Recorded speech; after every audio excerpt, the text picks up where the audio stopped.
I've ended up in a wall with a piece of wood, and if I'm honest, I'm not sure that I've won. This build has pushed me to breaking point and nearly beyond. But these are the builds that make you better, certainly a bit bolder. But what challenged me so much on this build? Why was it so hard? And can two pieces of wood really conspire against you? Let's have a look. This thing's taller than I am, but no matter the size, we start off, as always, with the same fundamental things. We need to break this down to a size that I can process with the tools I've got, and then we need to clean it up because this is rough sawn, and whilst it's going to come out beautiful, it looks like a dog's dinner right now.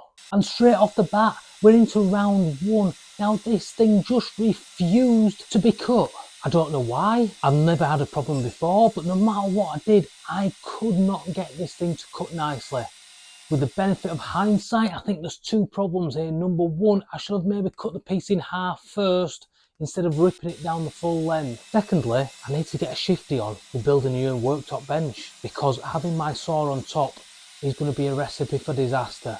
And for those that are going to be throwing it into the comments straight away, it only took me one pass to realise I had to screw the thing down. I decided it was better to lose a battle but maybe win the war later down the line, so I accepted a rough edge for now. Time to move on to planing, because this board had more ups and downs than Huddersfield Town. Now I know to take shallow passes, especially on hardwoods like this piece of oak, but it didn't matter how shallow the pass was. This thing was fighting my planer the whole distance. You can hear the jitters and the jatters as it just can't manage with this piece putting up a fight. So that's our initial bit of cutting and milling done. What it has highlighted is two things. Number one, just how rough this cut is on the two outer edges. That needs cleaning up.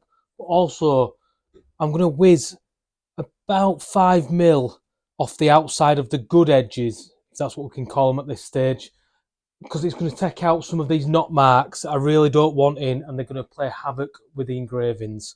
Now it turned out that 5mm was a massive underestimation, because what happened here was every time I put a straight edge on this, it had a scoop in the middle. It didn't matter how many times I cut it, the scoop was there. This baffled me beyond belief. I even reached out to a couple of fellow woodworkers for a bit of advice, but I just couldn't figure out why this wood wouldn't go straight. So having set up for a straightish edge, it's time to break the lumber down in two. I really think this is where I've gone wrong. I should have done this first before trying to put the flat edge on it. The chop saw, however, has made quick work of this, and this is about the only part of this build that went well. After that, it's time to pick some grain orientation, see what looks well. I want this piece to be as stunning as possible. Once I'm happy, it's on to marking out. Now I'm sure we've all been here before where we feel like we're losing against a piece of wood. I always find it helpful to walk away, come back the next day.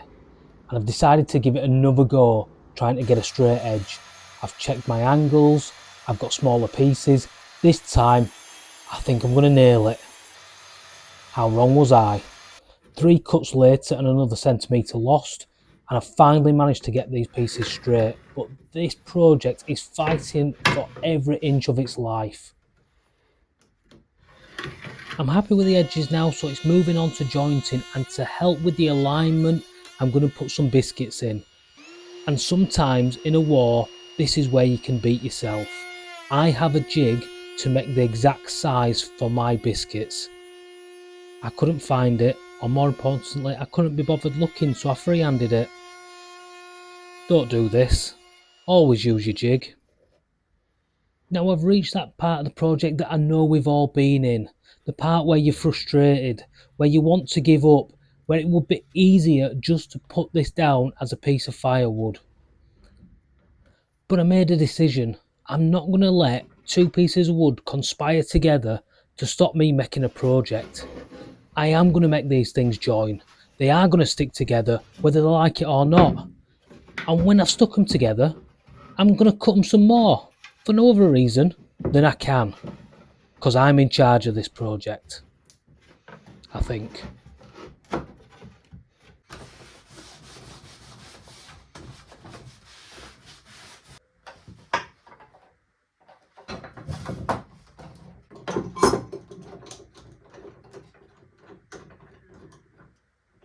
And there we are with another stressful glue up.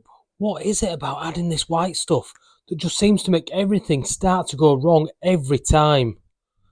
I don't think I'll ever get my head around that. So after removing what feels like 700 clamps, it's time to bring this project into its final length. This is a process I've used many times. Cut as much as you can with a chop saw, turn the piece over, chop from the other side.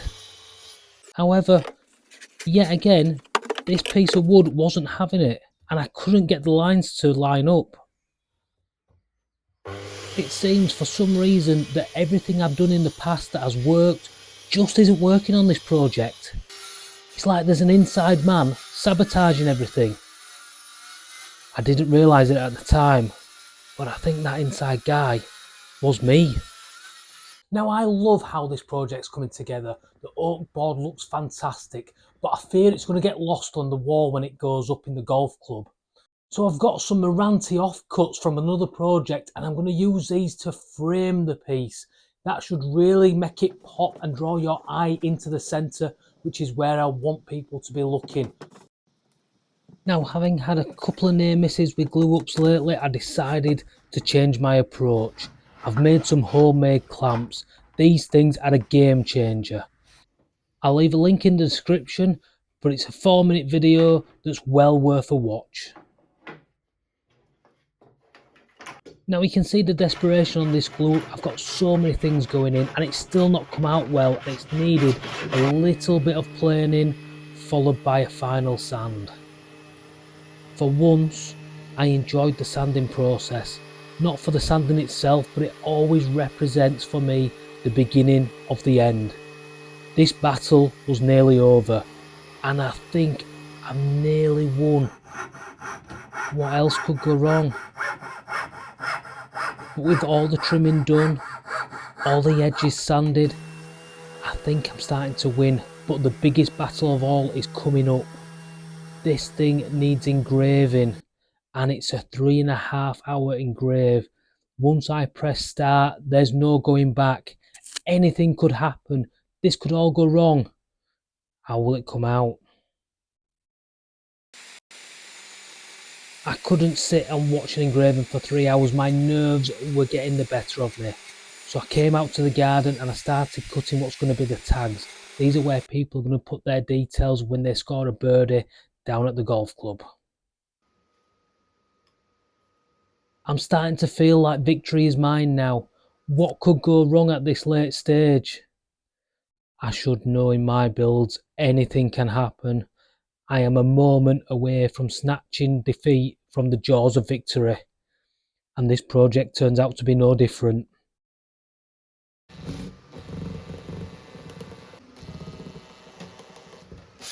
Now this is definitely one victory from this project. This is wipe on poly. I've seen loads of Americans use it, never seen it in the UK. I stumbled across this a couple of weeks ago and decided I'd give it a go. My word, how easy this is. You literally do what it says, you wipe it on. It dries in half an hour. 600 grit over the top to denib, and on again it goes. I managed to get 5 coats built up in under 3 hours. Absolutely amazing stuff.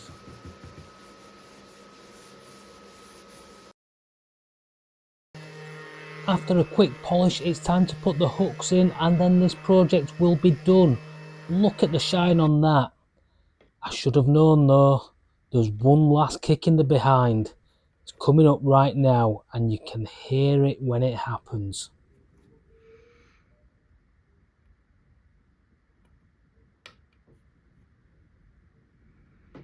And just when you think this project's going to stop fighting back, one of the hooks goes and snaps right in the piece.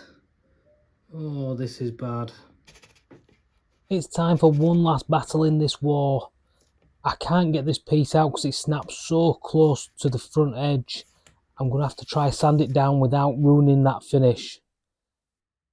With my options limited, I decide to put the hook just above the piece that snapped off. That way it should still roughly be in line and it should hide the mistake nicely. And there we have it, the finished article. I never thought I'd get here.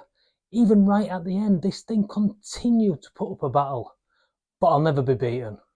I'm not backing down against a piece of wood. I'm dead chuffed with what we've got. This has come out better than I ever expected. I love the finish. It's got a lovely sheen. The lettering's great, and I love the picture of the tree. I was worried that that wouldn't come out very clear, especially after 3 hours worth of lasering. I'm so relieved it has. So as I look back on this project, I realised I wasn't really in a war with wood.